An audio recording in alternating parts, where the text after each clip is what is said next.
ربنا ما خلقش عقلنا بعبث وما ينفعش نتجاهل البيئة اللي شكلتنا. عارفين ايه اكتر حاجة كانت معقداني في رحلة تطوير ذاتي؟ اني كنت بسمع نصايح كتير من نوعية فكري بإيجابية، ما تخليش الأفكار السلبية تسيطر عليكي، خليكي قوية. وكنت بسمع وبحاول أطبقها، بس في الآخر كنت دايما برجع لنقطة الصفر. بس لما فهمت أصل المشكلة فين وليه عقلي بيعمل معايا كده وهل البيئة ليها تأثير، طب ونظرة الدين في الموضوع إيه؟ لما عرفت الأسباب قدرت أوجه نفسي للحلول الصح. النهاردة هنربط ما بين العلم والدين والتجارب الحياتية، إن إزاي تقدري تتعاملي مع الأفكار السلبية بجد. تخيلي لو حد دخل الأوضة بتاعتك وفضل يرمي فيها زبالة ويمشي، وانتي جواكي صوتين، صوت بيقولك ارمي الزبالة دي بره، وصوت تاني واقف ساكت وبيستقبلها بس. وانتي طفلة مخك بيبقى عامل زي الإسفنجة مفتوح 24 ساعة للاستقبال بس، وانتي طفلة مخك مش بيفرق بين رأيك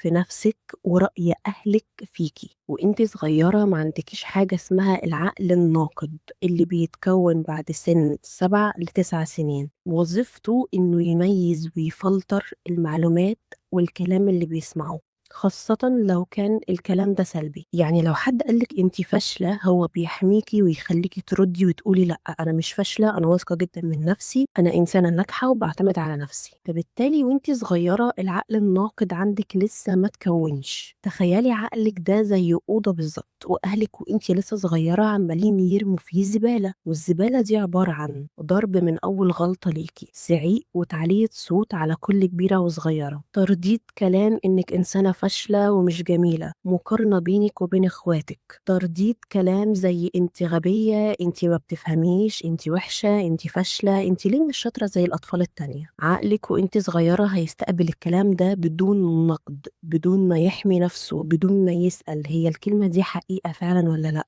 هو هيعتبرها أساس أساسي في الأوضة بتاعتك بيبني عليها باقي حياته. وإحنا أطفال، الأب والأم دول بالنسبة لينا هما السوبرمان اللي فاهمين كل حاجة في الكوكب. فلو السوبرمان ده قالك أنت غبية، يبقى هتقولي لنفسك أكيد أنا غبية. مخنا بيصدق ده لدرجة إن الأعصاب بتتبرمج فعلا على إن دي هويتي، هويتك إنك فاشلة وحشة ما تستحقيش النجاح، وهكذا. أول حل في الموضوع هو إعادة توجيه البر. إحنا اتولدنا في مجتمعات علمونا إن عيب وحرام نتكلم عن أخطاء أهلنا، أو حتى مجرد الاعتراف إن تربيتهم سببت لينا وجع أو مشاكل نفسية مؤثرة في حياتنا أو علاقتنا لحد الآن.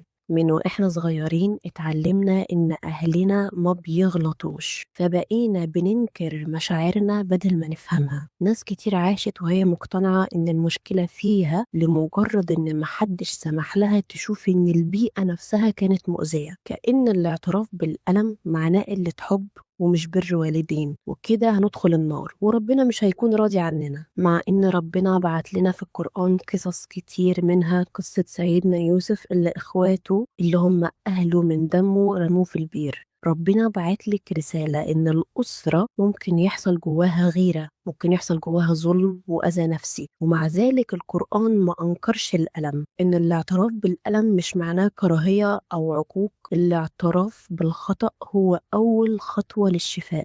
ربنا خلد القصة دي في القرآن وسماها أحسن القصص. ربنا بيورينا إن النبي نفسه اتظلم من أهله، واترمى في البير من أهله، واتحرم من أبوه سنين بسبب أهله وبسبب إخواته. إن لو أهلك أذوكي ده ملوش علاقة برضا ربنا. القصة بتقولك أيوة، الأهل ممكن يظلموا ظلم يرمي في البير، فما تكدبيش نفسك. إنك تفهمي إن أقرب الناس ليكي ممكن يكونوا هم نفسهم مصدر الألم، إذا كان بقصد أو من غير قصد، أو بسبب جهل، أو لأنهم مورثين نفس الطرق اللي اتربوا عليها زمان. سيدنا يوسف عليه السلام ما وقفش عند الألم ولا خلاه يكسره، لكنه خرج من وسط الأذى وبنى لنفسه حياة جديدة في مكان مختلف لحد ما وصل لمكانة كبيرة وبقى عزيز في مصر. وإنتي كمان تقدري تخرجي من أي بيئة مؤذية أو مرهقة وتبني لنفسك حياة أهدى وأنظف، يكون فيها اختياراتك انتي وحدودك انتي. يبقى الاعتراف بأذية الأهل مش معناه قلة بر أو تمرد. يوسف ما سكتش، لكنه حكى وواجه واتكلم بصدق، سواء مع نفسه أو مع الناس اللي ظلموه، من غير ما ينكر الحقيقة أو يعيش في دور الضحية للأبد. ربنا بيطمنك إن أذى أهلك ليكي ما ينقص حاجة من رحمة ربنا ليكي، ولا بيقلل من صلاحك. ده ذنبهم هم، مش ذنبك انتي. تاني مشكلة هتقابلك بعد الاعتراف هي الدمج. أغرب وأخطر عملية بيعملها العقل البشري. الدمج معناها إنك بتاخدي شخصية أو صوت أو أحكام حد تاني وتزرعيها جوه كيانك لدرجة إنك ما بتفرقيش بينك وبينهم. لو أهلك كانوا بيزعقوا كل ما تغلطي، المخ بيحفظ الرياكشن ده لما تكبري. بدل ما المخ يستنى حد يزعقلك، هو بيقوم بالنيابة عنهم بالواجب ده عشان يوفر الطاقة. مثال بسيط: انتي دلوقتي وقع منك كوباية واتكسرت، فمخك بيبعت رسالة وبيقولك استعدي للعقاب. بما ان اهلك مش موجودين يزعقولك، فانتي بتشتمي نفسك تلقائيا: يا غبية، يا مهملة، ازاي توقعي كوباية؟ انتي مش عارفة تركزي يعني؟ ده انتي انسانة فاشلة صحيح. هنا انتي بتمارسي العنف ضد نفسك بنفس الطريقة اللي اتعملت فيكي وانتي طفلة، عشان مخك متبرمج ان دي الطريقة الوحيدة اللي بنتعلم بيها. مثال تاني: تكوني قاعدة بتضحكي ومبسوطة جدا مع صحابك، وفجأة تحسي بقلق. عقلك بيفتكر لما كنتي بتلعبي وتضحكي وفجأة أهلك ضربوكي أو شتموكي عشان ما بتذاكريش أو عشان صوتك عالي، فمخك بيبعت رسالة ويقولك استعد للعقاب. بما إن أهلك مش موجودين، فيبدأ هو يقولك الفرحة مش بتدوم، أكيد في مصيبة هتحصل تكسر الفرحة دي. هو أنت بجد بتضحكي وأنت وراكي هم وشغل ومذاكرة ومسؤوليات؟ ده أنت عديمة المسؤولية وفاشلة جدا. أول حل في مشكلة الدمج هي قاعدة المصدر الصح. لو انت تعبانة بتروحي للدكتور، لو انت عايزة تبني بيت بتروحي لمهندس. طيب، هل أهلك متخصصين نفسيا؟ أهلك فعلا شايفين نفسهم فاهمينك أكتر منك؟ أكيد الإجابة لأ، 100%. هل هم رسل أو أنبياء عشان تسمعي كلامهم؟ يبقى لازم تفهمي كويس إنك واخدة مصدر ثقتك بنفسك بمصدر خطأ أصلا. طب هو إيه المصدر الصح؟ ربنا لما خلقك كرمك لمجرد إنك إنسانة، مش عشانك شاطرة، ولا عشانك بتجيبي درجات حلوة، ولا عشانك بتشتغلي، ولا عشانك بتسمعي الكلام. قيمتك عند ربنا ثابتة وموجودة بقرار إلهي. لما أهلك يقولوا كلام يقلل منك، افتكري إن ربنا قال إنك انت غالية ومكرمة. هل رأي أهلك أهم من رأي ربنا؟ طبعا طبعا لأ. أهلك بيقولوا انتي فاشلة أو انتي ما بتفهميش، ده مجرد كلام. المصدر الصح هنا الواقع، وده هياخدنا لنقطة إعادة تسمية النجاح. احنا اتولدنا في مجتمعات ربتنا على إن النجاح مربوط بدرجاتك في التعليم، معاكي كام في حسابك في البنك، نسبة جمالك قد إيه، بتشتغلي فين، بتقبضي كام، اتجوزتي ولا لسه. النجاح الحقيقي أوسع بكتير من كده. النجاح إنك تفهمي نفسك كويس وتعرفي إيه اللي يناسبك وإيه اللي ما يناسبكيش. النجاح إنك تبقي قادرة تختاري طريقك بنفسك حتى لو مختلف عن اللي حواليكي. النجاح إنك تحافظي على صحتك النفسية وكرامتك وهدوءك النفسي. النجاح إنك تطوري نفسك بشكل مستمر، مش بس في الدراسة أو الشغل، لكن كإنسانة. وده هيودينا لنقطة الكشكول بتاعك. انت محتاجة كشكولين: كشكول هتكتبي فيه كل حاجة انت بتعمليها في يومك، حتى لو انك قمتي من السرير وواجهتي العالم، انك قرأتي صفحتين في كتاب،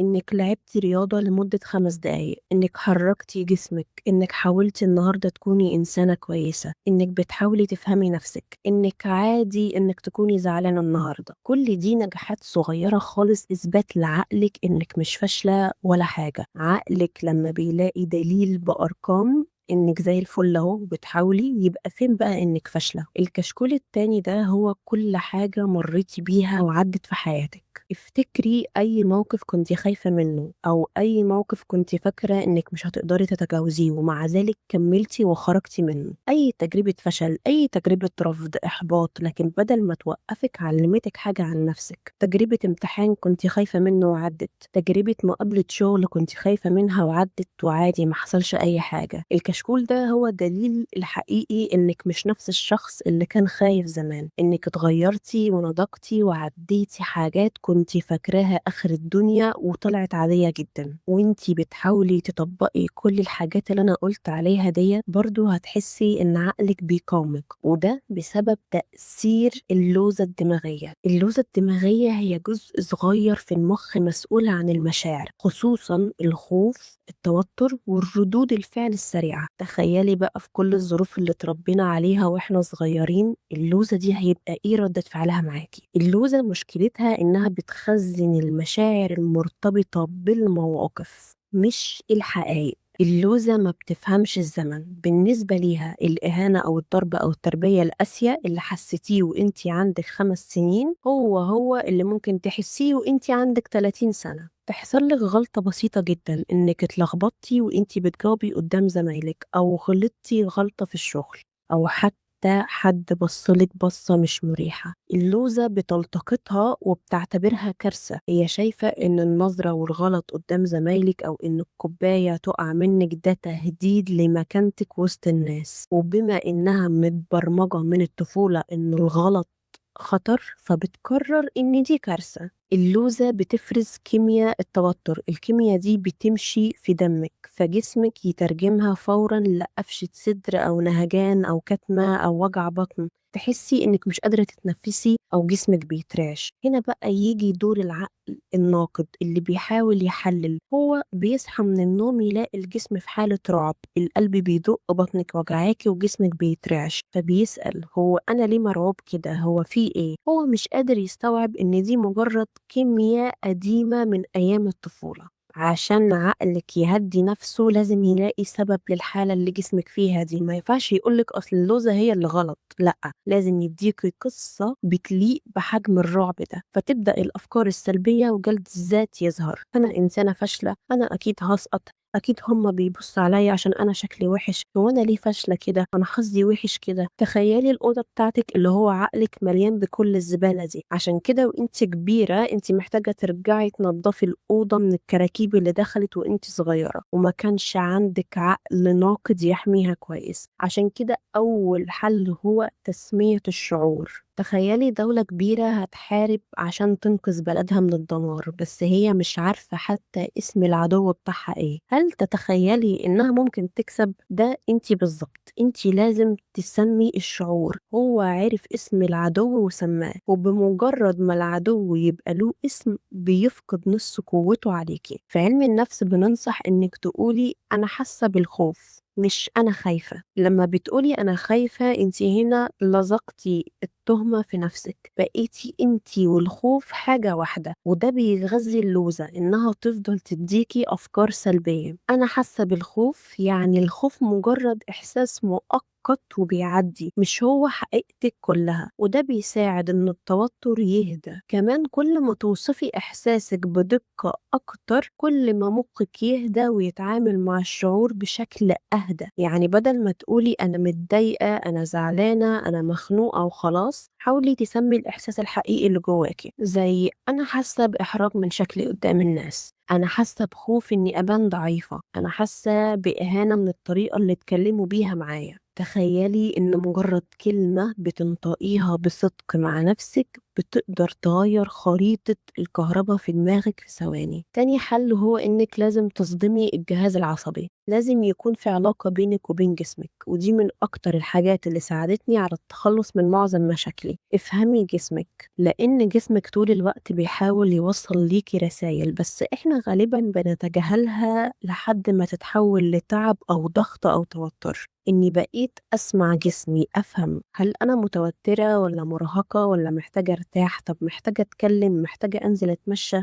طب يمكن جسمي محتاج يشرب مية أو عاوز ياكل. المخ غبي أحيانا ما بيعرفش يفرق بين إن هو عطشان وبين إن هو قلقان أو في خطر، فبيترجم العطش أو الجوع على إنه فكرة سلبية كئيبة. لما بتشربي مية انتي مش بتروي عطشك، انتي بتبعتي إشارة للمخ تقولي له اهدى، مفيش خطر ولا حاجة، ده مجرد نقص سوائل في جسمي. لما تبدأي تلاحظي جسمك وتتعاملي معاه كصاحب مش كآلة هتكتشفي إن جزء كبير من السلام النفسي بيبدأ منه. يعني أنا أوقات لما كان عندي صحاب ويقولولي يلا نخرج مع بعض، جسمي بحس إن هو متوتر وبطني بتبدأ توجعني ومش بكون عارفة إيه السبب فبتجاهله. هنا بقى التجاهل ده بيقوي الأفكار السلبية عند اللوزة. أنا مخنوقة، هو أنا مالي، مرة واحدة الدنيا اسودت، هو أنا ليه مش مرتاحة معاهم؟ فانتي أول ما جسمك يبعتلك أي إشارة لازم على طول تفهميها وتشوفي هو محتاج